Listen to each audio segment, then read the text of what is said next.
অনেক দিন থেকে ইচ্ছে ছিল এই ধরনের একটি শাড়ি পরিয়ে রিয়েল ব্রাইড রেডি করার।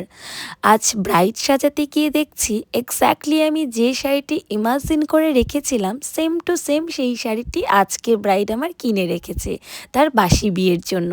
এটা দেখে তো আমি ভীষণ হ্যাপি হয়ে গিয়েছিলাম। শাড়ি ভীষণ পছন্দের শাড়ি। এই শাড়িটা আমি অনেক দিন থেকে ভাবছি আমার কোনো এক ব্রাইড যদি নিত খুব ভালো হতো। রূপমাদি, তো আজকে তো তোমার বাসি বিয়ে, বাসি বিয়েতে কেমন লুক চাইছো? তোমার উপর ছেড়ে দিয়েছি, তিনটা লুকই তোমার উপর ছেড়ে দিয়েছি, সবাই খুব কমপ্লিমেন্ট করেছে, খুব ভালো হয়েছে। তো এই লুকটা আমি পুরোপুরি তোমার উপর ছেড়ে দিয়েছি। আচ্ছা ঠিক আছে, যেটা তোমার সুবিধা হয়, যেটা তোমার ভালো লাগে। আর হেয়ারটা হচ্ছে একটু বেনুনি দিয়ে করার ইচ্ছা আছে, করে দাও তোমার ইচ্ছে মতো। আচ্ছা, আর কালকে মেকআপের সব গেস্টরা কেমন কি রিভিউ দিল? খুব খুব খুব সবাই খুব ভালো বলেছে। অনেকে বলেছে আমার মেকআপ আর্টিস্ট ফিক্স হয়ে গেছে তোমারটা দেখে। আবার মেকআপটা অনেক লং লাস্টিং করেছিল, সেই 3টায় 3:30 পর্যন্ত ছিল, ভোর 3:30 থেকে। আর আমাদের বিয়ে উঠতে উঠতেই 2টো আর এটা বেজে গেছে। ও আচ্ছা, আর আমি তো করে দিয়ে গেছিলাম সেই দুপুরের দিকে, ধরতে গেলে 3:30 কমপ্লিট করেছি। তো তোমরা তো শুনেই নিলে ব্রাইডের মুখে ব্রাইডের বিয়ের দিনের করা মেকআপ কতটা টাইম স্টে করেছিল। ব্রাইডের কথা মতো মেকআপ করার ঠিক 12 ঘন্টা পর ব্রাইড তার মেকআপটাকে রিমুভ করেছিল। বাট সে যদি 12 ঘন্টা পর রিমুভ না করেও 24 ঘন্টা পরও রিমুভ করতো তবুও মেকআপ যেমন তেমনই থেকে যেত, যদি না মেকআপের ওপর খুব একটা প্রেশার ক্রিয়েট না করে থাকো তো তবেই।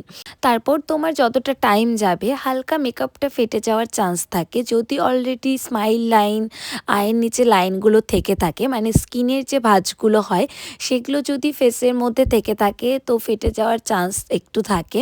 আবার স্কিন যদি প্লেন বা স্কিনে যদি কোনো রকম রিঙ্কেলস না থাকে তো সেই ক্ষেত্রে মেকআপ খুব একটা ফাটে না। বাট একটি কথা উল্লেখ করি, যতই হোক এটা তো মেকআপ, কোনো প্লাস্টিক সার্জারি না। তো ঘন্টার পর ঘন্টা 24 ঘন্টা মানে একদিন পেরোনোর পর মেকআপ তো হালকা তো একটু বিগড়ানোর চান্স থাকেই।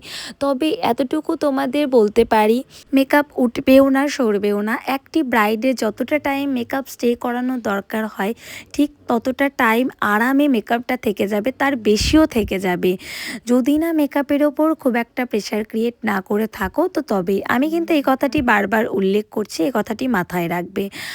আর এই গ্যারেন্টিগুলো কিন্তু আমি আমার মেকআপেরই দিচ্ছি, আমি বাকিদের কথা জানি না। তো এই ব্যাপারগুলো নিয়ে একটু মনের মধ্যে ভয় থাকে অনেকেরই। অ্যাকচুয়ালি আমি এক ডেটে 2-3টে করে ব্রাইড সাজাই, তো first slot, second slot, third slot. First স্লটের যে ব্রাইডগুলো থাকে তাদের মনের মধ্যে এই ভয়গুলো বেশি কাজ করে যে এত আগে মেকআপ করব, যদি মেকআপ উঠে যায় বা সরে যায়। তো তোমরা তো শুনেই নিলে আমি কি বললাম, আর আমার এই ক্লায়েন্টদের মুখেও শুনে নিলে মেকআপটা কতটা টাইম কি স্টে করে। যেমন আমার এই ব্রাইডের 12 ঘন্টা স্টে করেছিল আরামই, বাট ব্রাইডের আর প্রয়োজন হয়নি তাই সে মেকআপটাকে আর রাখিনি, রিমুভ করে দিয়েছে। বাট আরও টাইম রাখতে চাইলেও থেকে যেত। এরপর তোমাদের সাথে আমার আরও একটি রিয়েল ব্রাইডের করা কমেন্ট শেয়ার করি।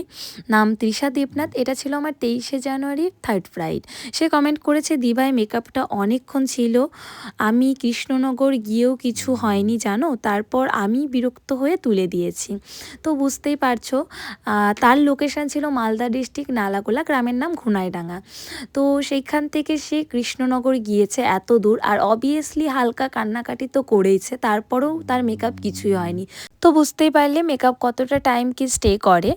আর এতগুলো কথা বলার কিন্তু একটাই কারণ, তোমাদের মনের মধ্যে যে ভয়গুলো ঢুকে আছে সেগুলোকেই দূর করার। তো তোমরা নির্দ্বিধায় ফার্স্ট স্লট বুক করতে পারো। নিরুপমা, তো তোমার তো বাসি বিয়ের লুক ফাইনালি ডান হলো, কেমন লাগছে বলো? ভালো লেগেছে, খুব সুন্দর লেগেছে, খুব সুন্দর হয়েছে। আচ্ছা ঠিক আছে, থ্যাংক ইউ। ওয়েলকাম। ঠিক আছে, আর দেখা হচ্ছে না, হ্যাঁ এখানেই এন্ড, রিসেপশন অন্য জায়গায়। আমার এই ব্রাইড কিন্তু তার রিসেপশানেও আমাকে বুক করতে চাইছিল। সবগুলোতে তো বুকিং করেছি বিয়ের ফার্স্ট থেকে, বাট রিসেপশানটা অনেকটা দূরে বলে আমি নিতে চাইনি। বাট সে বলেছিল দরকার হয় আমি গাড়ি ভাড়া দিয়ে নিয়ে যাব, বাট তুমি চলো। তবে সেই দিন আমার 3টে ব্রাইড ছিল, ওই কারণে পসিবল হচ্ছিল না। তো যাই হোক, সে মেকআপের শেষেও আবার বলছিল তোমাকে আমার রিসেপশানে নেওয়ার ইচ্ছে ছিল, রিসেপশানেও তোমার কাছে মেকআপ করার ইচ্ছে ছিল। বাট কি করব বলো, 3টে ছিল, পসিবল হচ্ছিল না। যাই হোক, সুন্দর হয়েছে না, সুন্দর হয়েছে, সত্যি সুন্দর হয়েছে, খারাপ লাগছে না মুকুটটার জন্য। এই মুকুটটা তোমার খারাপ হয়নি গো, মুকুটটা খারাপ লাগছে না, ভালোই লাগছে মুকুটটা। অনেক থ্যাংক ইউ, অনেক ভালো হয়েছে, ভালো হয়েছে। কালকেরটা বেশি ভালো লাগছিল না আজকেরটা? কালকেরটাও ভালো লাগছে, আজকেরটা বেশি ভালো লাগছে। আজকে শাড়িটা আমার ভীষণ পছন্দের। সত্যিকারে ভালো লাগছে দুর্গার মতো লাগছে। তো তোমাদের আমার করা এই বাসি বিয়ের মেকআপ লুকটি কেমন লাগলো কমেন্ট করে জানিও, ভালো লাগলে লাইক করো। সো ভিডিওটা এই পর্যন্তই, আজকের জন্য এখানেই, বাই।